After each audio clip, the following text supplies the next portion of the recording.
Have you ever wondered how you would fare against a shark if you suddenly found yourself in the middle of an attack? It's a chilling thought, isn't it? The unseen danger lurking beneath the waves, the flash of teeth, the primal fear. Yet, despite the terror that this scenario evokes, the reality is that shark attacks are incredibly rare. So rare, in fact, that you're more likely to be struck by lightning, bitten by a dog, or even injured by a champagne cork. Yes, you heard it right, a champagne cork. Consider this. In an average year, there are only about 75 shark attacks reported worldwide, and a mere 10 of these result in a human death. On the flip side, lightning strikes cause an average of 49 deaths per year in the United States alone, and car accidents, they're off the charts. The odds of dying in a car accident are around 1 in 5,000, while the odds of being killed by a shark are closer to 1 in 3.7 million. That's less likely than winning some lotteries. But here's the thing, despite these reassuring statistics, the fear of a shark attack is very real. It's a primal fear, ingrained in us from years of evolution, and let's be honest, Hollywood hasn't helped.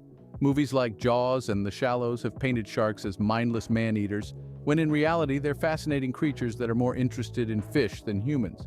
But fear, like any emotion, isn't always rational, and knowing what to do if the unthinkable happens can make a difference. It might just save your life. After all, the ocean is the shark's domain, and when we venture into their world, it's always a good idea to be prepared. So, what should you do if you find yourself face-to-face with a shark? Let's dive in. The first thing to remember when you encounter a shark is don't panic. Now, that's easier said than done, right? But believe me, keeping your cool is your best bet in this situation. Why? Well, sharks are incredibly sensitive creatures. They can detect the slightest movement or disturbance in the water. So if you start thrashing around, it might signal to the shark that you're an injured fish, an easy dinner. And we don't want that, do we?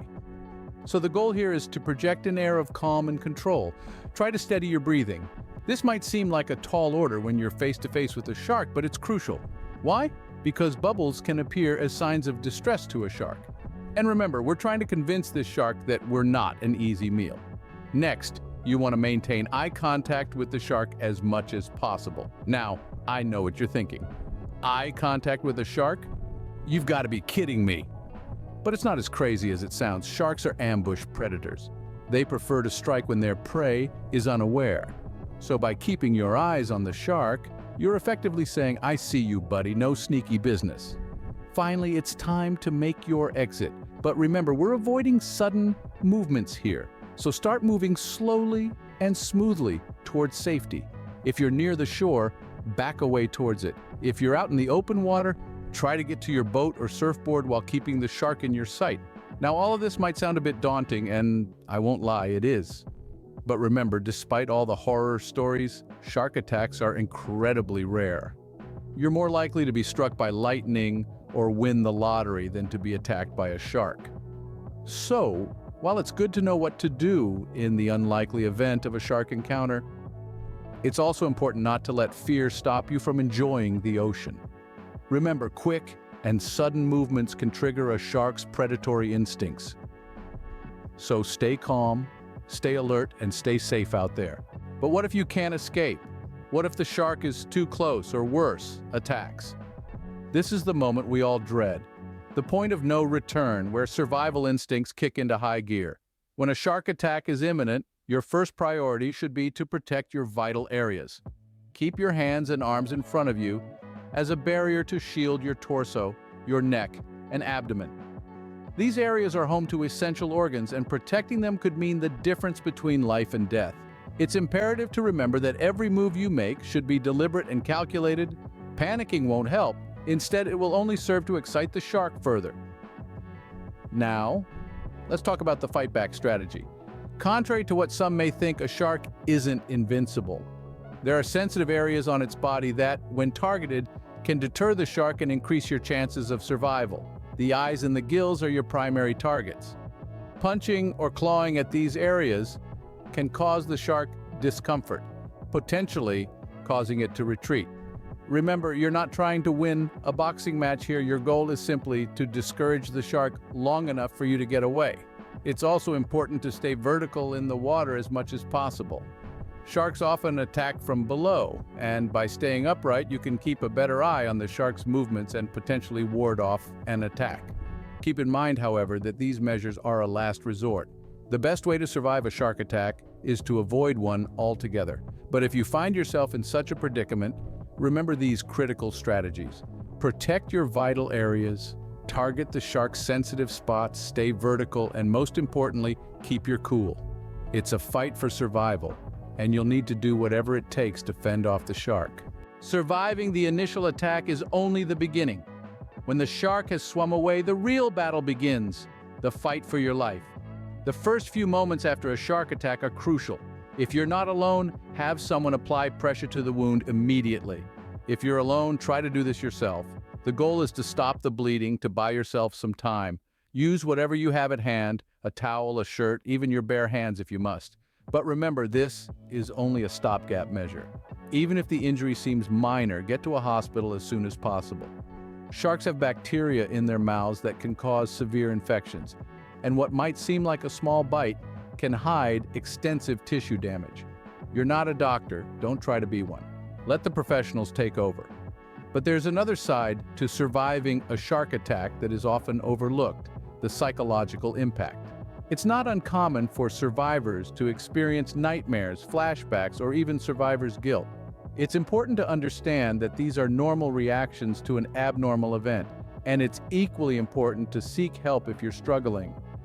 Talk to a professional, join a support group, share your story. You're not alone in this, and there's no shame in needing help to navigate through the aftermath.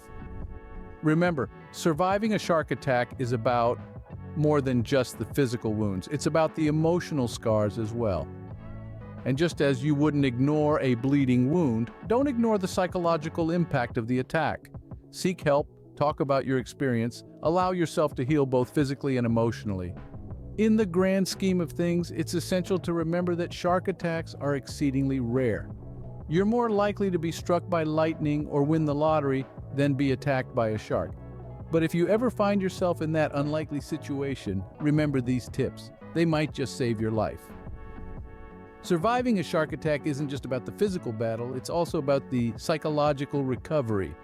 But let's be honest, the best way to survive a shark attack is to avoid one in the first place. This isn't about fostering an irrational fear of the ocean, but rather about equipping you with knowledge to make your seaside escapades as safe as possible. Now, you might find it surprising, but the most effective way to prevent a shark encounter is to stay clear of their turf.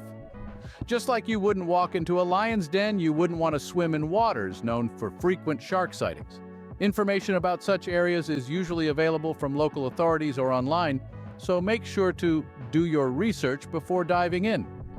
Next, it's important to remember that there's safety in numbers. Sharks are less likely to approach a group than a solitary swimmer. So invite some friends, make it a party.